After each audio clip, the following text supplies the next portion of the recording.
1 கொரிந்தியர் 1ஆம் அதிகாரம் 18வது வசனத்தை நாம் வாசிக்க கேட்போம். 1 கொரிந்தியர் 1:18. சிலுவையை பற்றிய உபதேசம் கெட்டு போகிறவர்களுக்கு பைத்தியமாய் இருக்கிறது, ரட்சிக்கப்படுகிற நமக்கோ அது தேவ பலனாய் இருக்கிறது. சிலுவை பற்றிய உபதேசம் ரட்சிக்கப்படுகிற நமக்கு தேவ பலனாய் இருக்கிறது. கொலோசியர் 1ஆம் அதிகாரம் 14ஆம் வசனம், எபேசியர் 1:7 இந்த 2 வசனங்களையும் நாம் வாசிக்கும் பொழுது அதில் நாம் பார்க்கிறோம், இயேசு கிறிஸ்துவுக்குள் அவருடைய இரத்தத்தினாலே பாவ மன்னிப்பாகி மீட்பு இருக்கிறது என்று. மத்தேயு 1:21 சொல்லுகிறது, இயேசு என்ற பெயருக்கு தமது ஜனங்களை பாவங்களில் இருந்து நீக்கி விடுவிக்கிறவர், ரட்சிக்கிறவர் என்று பொருள் என்று. இதற்கு இயேசு இறங்கி வந்தார். ஒரு மனிதன் சிலுவை அண்டை வரும் பொழுது அவனுடைய பாவங்களை மன்னிக்கிறார், மறக்கிறார். எனினும் அவன் இந்த உலகை விட்டு கடந்து மோட்சம் செல்லும் வரைக்கும் அவர் கொடுக்கும் அந்த ரட்சிப்பை காப்பாற்ற வேண்டியது அவசியமாக இருக்கிறது. ஆகவேதான் 1 தெசலோனிக்கேயர் 5:9, பிலிப்பியர் 2:12, அப்போஸ்தலர் 15:11 இந்த 3 வசனங்களும் ரட்சிப்புக்கென்று நியமிக்கப்பட்டிருக்கிற நீங்கள் உங்கள் ரட்சிப்பு பூரணமாய் நிறைவேற ஜாக்கிரதையாயிருங்கள் என்று நம்மை எச்சரிக்கின்றன. எனவேதான் சிலுவை பற்றிய உபதேசம் நமக்கு அடிக்கடி தேவையாய் இருக்கிறது. நம்மை பலப்படுத்த 2 காரியங்களை அது செய்கிறது. 1, நம்முடைய உள்ளான மனிதனில் நம்மை அது பலப்படுத்துகிறது. 2வது, நமக்கு வரும் பிரச்சனைகளில் வெற்றியை தருகிறது. 2 விதத்திலும் நமக்கு அது தேவ பலனை தருகிறது. போகட்டும், சிலுவை நாம் சற்று உற்று நோக்குவோம். ரோமர் சாம்ராஜ்யம் உலகை ஆண்ட நாட்களில் சிலுவை என்பது ஒரு சபிக்கப்பட்ட சின்னமாக இருந்தது. காரணம், அதில் தான் குற்றவாளிகளை, கொலையாளிகளை, மரண தண்டனை விதிக்கப்பட்டவர்களை பகிரங்கமாக அடித்து கொலை செய்வார்கள். சிலுவை என்றாலே எல்லாருக்கும் பயம், திகில். ஆனால் அந்த சிலுவையை பற்றி இன்று நாம் மேன்மை பாராட்டுகிறோம். கலாத்தியர் 6:14 சொல்லுகிறது, நானோ நமது கர்த்தராகிய இயேசு கிறிஸ்துவின் சிலுவையே அல்லாமல் வேறு ஒன்றையும் குறித்து மேன்மை பாராட்ட மாட்டேன் என்று. இன்று அது நமக்கு ஒரு மேன்மையின் சின்னமாய், ஆறுதலின் சின்னமாய் காணப்படுகிறது. ஒரு விசை கூட இந்த சின்னத்தை இன்று நாம் நோக்கி பார்ப்போம். சிலுவை என்ற புனித சின்னத்தை நோக்கி பார்ப்போம். அதை பார்க்கும் பொழுது முதலாவது நாம் காண்கிற ஒரு காரியம், இந்த சிலுவை அதில் தொங்க விடப்பட்ட இயேசு கிறிஸ்துவினாலேயே நிறுத்தப்பட்டது. எந்த சிலுவை அவர் உயிரை வாங்கியதோ அதே சிலுவையை அவரே சுமந்து கொண்டு வந்து கொல்கதாவில் நாட்டினார். யோவான் 19:17 அப்படி சொல்கிறது. வாசிப்போமா? யோவான் 19:17 அது என்ன சொல்லுகிறது? அவர் தம்முடைய சிலுவையை சுமந்து கொண்டு எபிரேயு பாஷையிலே கொல்கதா என்று சொல்லப்படும் கபாலஸ்தலம் என்கிற இடத்திற்கு புறப்பட்டு போனார். இயேசு கிறிஸ்து தமது சிலுவையை சுமந்து கொண்டு கொல்கதா மலைக்கு ஏறி போனார். இடி ஆமீன் என்ற ஒரு சர்வாதிகாரி உகாண்டா என்ற நாட்டை ஆளும் பொழுது அவருடைய விரோதிகள் பலரை அவருடைய வைத்து சுட்டு கொன்றார். அவர்கள் இந்த சுட்டு கொல்லப்பட்ட மக்களை தூக்கி செல்வதற்கு இராணுவத்தினர் கொஞ்சம் கஷ்டப்பட்ட பொழுது ஒரு உபாயத்தை கண்டுபிடித்தனர். சாக்கடை ஒன்றில் ஒரு ஆளை இறக்குவார்கள், அவனை சுட்டு கொல்வார்கள். அடுத்த ஆள் அந்த சாக்கடையில் இறங்கி அந்த பிணத்தை தூக்கி கொண்டு மற்றொரு அவள் காண்பிக்கும் இடத்தில் போட்டுவிட்டு திரும்ப வந்து அதே இடத்தில் நிற்க வேண்டும். அடுத்து அவனை சுடுவார்கள். அவனுடைய பிணத்தை அடுத்த ஆள் வந்து எடுத்துக்கொண்டு போய் போட்டுவிட்டு அவன் நிற்க வேண்டும். இந்த செத்த பிணத்தை நான் எதற்கு தூக்குவது என்பதுதான் இராணுவ வீரர்களுடைய எண்ணம். நான் கொஞ்சம் யோசித்து பார்த்தேன். ஒரு பிணத்தை தூக்கி கொண்டு போகும் அடுத்த ஆளினுடைய உள்ளம் எப்படி இருந்திருக்கும்? இன்னும் சில வினாடிகள் என் உயிர் செல்லும், என் ரத்தமும் இப்படித்தான் இங்கு தெரிக்கும். ஒரு வினாடி தன் மனைவியை நினைத்திருப்பார். தன் அன்பு பிள்ளைகளை நினைத்திருப்பான்.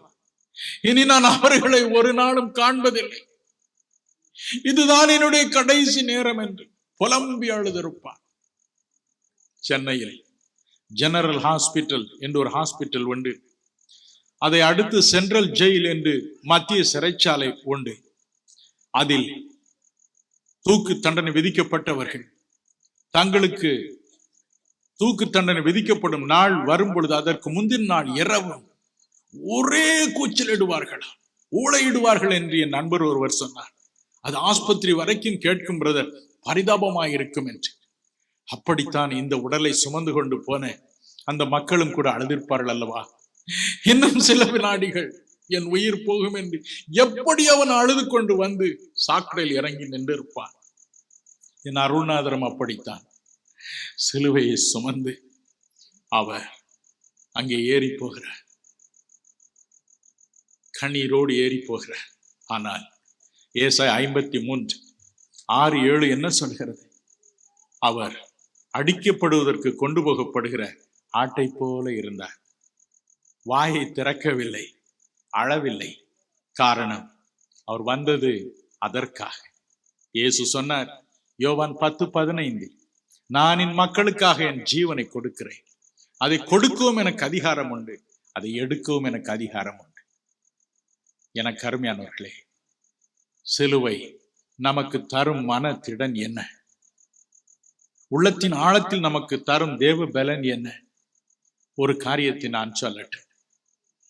ஏறக்குறைய 30 ஆண்டுகளுக்கு முன்பதாக இலங்கையின் பிரதம மந்திரியை சோமராம தேரோ என்பவர் சுட்டுக் கொன்றார்.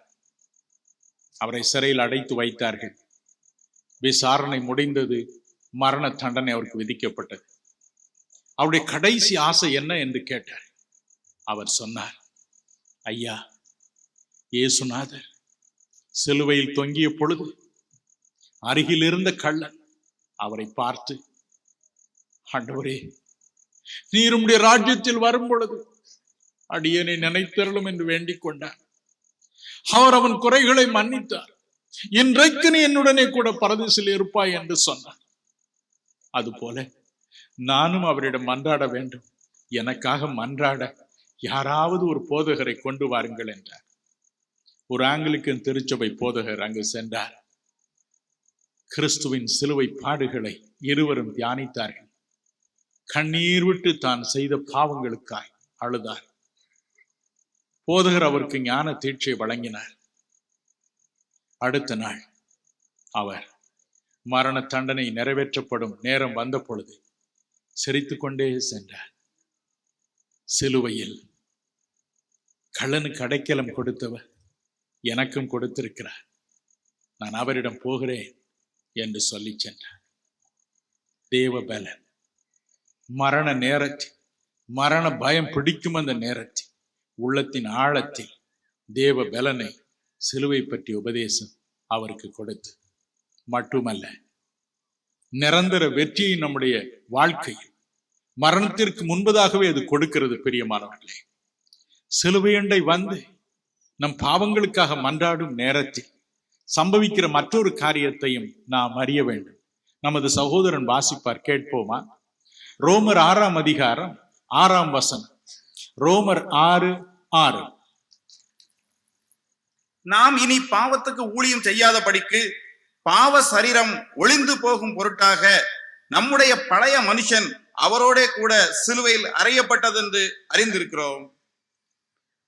கலாத்தியர் 5:24. கிறிஸ்துவனுடையவர்கள் தங்கள் மாம்சத்தையும் அதன் ஆசை இச்சைகளையும் சிலுவையில் அறைந்திருக்கிறார்கள். 6:14. நானோ நம்முடைய கர்த்தராகிய இயேசு கிறிஸ்துவின் சிலுவையை குறித்தே அல்லாமல் வேறொன்றையும் குறித்து மேன்மை பாராட்டத்திருப்பேனாக. அவரால் உலகம் எனக்கு சிலுவையில் அறையுண்டிருக்கிறது, நானும் உலகத்திற்கு சிலுவையில் அறையுண்டிருக்கிறேன். மரண நேரத்தில் பயம் நம்மை பிடிக்கும் பொழுது ஒரு தேவ பலன் சிலுவை பற்றிய உபதேசத்தினால் நமக்கு வருவது உண்மைதான். சோமராம தேரோவுக்கு வந்தது போல நமக்கும் வருவது உண்மைதான். ஆனால் இந்த உலகில் நாம் இன்னும் வாழ வேண்டுமே. அப்பொழுது ஒரு உயரிய அனுபவத்தை நம்மையும் அறியாமலேயே நாம் பெற்று விடுகிறோம். பிரியமானவர்களே, அதைத்தான் இந்த வசனங்கள் கூறுகின்றன.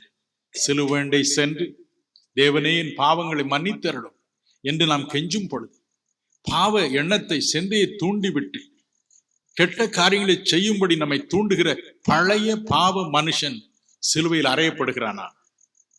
நம்முடைய ஆசை இச்சைகள் அங்கே அறையப்படுகின்றனவா? உலகமும் அதன் இச்சைகளும் அதில் அறையப்படுகின்றன.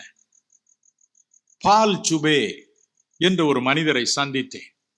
அவர் வட நாட்டில் கொள்ளையடித்து வாழ்ந்தவர். அவர் தன் அனுபவத்தை சொன்னார். அவர் சொன்னார், இரவு வந்தால் கொள்ளையடிக்க போவார். யார் கழுத்தையாவது வெட்டி நகை அல்லது ஏதாவது பொருளை வீடு கொண்டு வந்து சேர்க்க வேண்டும். சேர்ப்பார். பகல் முழுதும் நன்றாக சாராயம் குடித்து உறங்குவார். ஒரு நாள் அவருக்கு தன் வேலைக்கு போக மனமில்லை, ஓய்வெடுக்க எண்ணினார். மாலையில் தன் கிராமத்தின் வழியே நடந்து போனார். அங்கே நடுத்தெருவில் ஒரு தேவனுடைய மனிதர் நின்று கொண்டு அருள்நாதர் இயேசுவை பற்றிய காரியங்களை சொல்லிக் கொண்டிருந்தார். இது இந்த நண்பருக்கு புதிய அனுபவமாய் இருந்தது. அவளோடு கேட்டார், ஐயோ, அவருக்கு அந்த நல்ல மனுஷனை சிலுவையில் அடிச்சிட்டாங்களாமே. அவருடைய உள்ளம் துடித்தது. யார் அப்படி செய்தது என்று. கூட்டம் முடிந்த பிறகு அந்த போதகரை பார்த்து கேட்டார், ஐயா, அந்த கதை எனக்கு திரும்ப சொல்லுங்க. அவர் சொன்னார், மட்டுமல்ல, என் நண்பர் சொன்னார், ஐயா, எனக்கு மன சமாதானமே இல்லையே. தினமும் ஒரு கொலை அல்லது 2 கொலை 3 கொலை செய்கிறேனே, மன நிம்மதியே இல்லையே, எனக்கு சமாதானம் கிடைக்குமா? அப்பொழுது அந்த போதகர் சொன்னார், நிச்சயம் உங்களுக்கு இந்த சமாதானத்தை கொடுக்கத்தானே அவர் இவ்வளவு பாடுபட்டார். நாம் இருவரும் அவரிடம் கேட்போமா என்று நடு தெருவில் இருவரும் முழங்காலில் நின்று ஆண்டவரை பார்த்து கதறினார். தேவனுடைய வல்லமை அந்த மனிதருடைய இருதயத்தில் பாய்ந்தது. குழந்தை போல் அழ ஆரம்பித்தார். தேம்பி தேம்பி அழ ஆரம்பித்தார். தேவனே, என் குறைகளை மன்னியும். எனக்கு அந்த சிலுவையில் சிந்திய இரத்தத்தினால் வரும் சமாதானத்தை தாரும் என்று கதறி அழுதார். அழுது கொண்டே இருந்தார். ஒரு தெய்வீக சமாதானம் அவரை நிரப்பியது.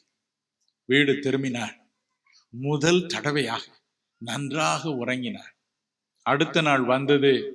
மனைவி கேட்டாள், என்ன, நீ கொள்ளையடிக்க போகவில்லையா? இல்லை என்றார். ஏன் என்று கேட்டாள். அவளுக்கு கோபம் வந்தது. அவர் சொன்னார், எனக்கு முடியலையே, எனக்கு முடியலையே, அந்த எண்ணம் வரமாட்டேங்குது, கத்தியை எடுக்க எனக்கு துணி வரவில்லையே, ஐயோ, என் மனச்சாட்சி இடம் கொடுக்கவில்லை என்று கதறினார். சரி, தூங்கு, நாளை பார்ப்போம் என்றார். தினமும் இப்படியே தான் சொன்னார். அந்த ஆசை என்னை விட்டு எடுபட்டு போய்விட்டது. அந்த வெறி, பண ஆசை என்னை விட்டு எடுபட்டு விட்டது. நான் என்ன செய்வேன், நான் என்ன செய்வேன் என்று கதறினார். மனைவி சொன்னாள், நீ கொள்ளையடிக்காவிட்டால் எனக்கு கணவனாக இருக்க முடியாது என்றாள். அவரை தனியே விட்டு விட்டு ஓடிவிட்டாள். அவர் கவலையே படவில்லை. அவர் சொன்னார், நான் பழைய மனுஷன் அல்ல பிரதர். நான் நினைச்சாலும் இன்னைக்கு ஒரு மனுஷனை கொல்ல முடியாது, கத்தி எடுக்க முடியாது என்று சொன்னார். எனக்கு அருமையானவர்களே, கவலைப்படாத. சிலுவை பற்றிய உபதேசம் நமக்கு தேவ பலனா இருக்கு. ஐயோ, நான் குடித்தேனே, மறுபடியும் குடிக்க போய் விடுவேனோ? நான் கொலை செய்தேனே, மறுபடியும் கொலை செய்ய போய் விடுவேனோ? பொய் சொல்லி தெரிந்தேனே, மொட்டை கடிதங்கள் எழுதி தெரிந்தேனே, மறுபடியும் அப்படி போய் விடுவேனோ? பயமே வேண்டாம்.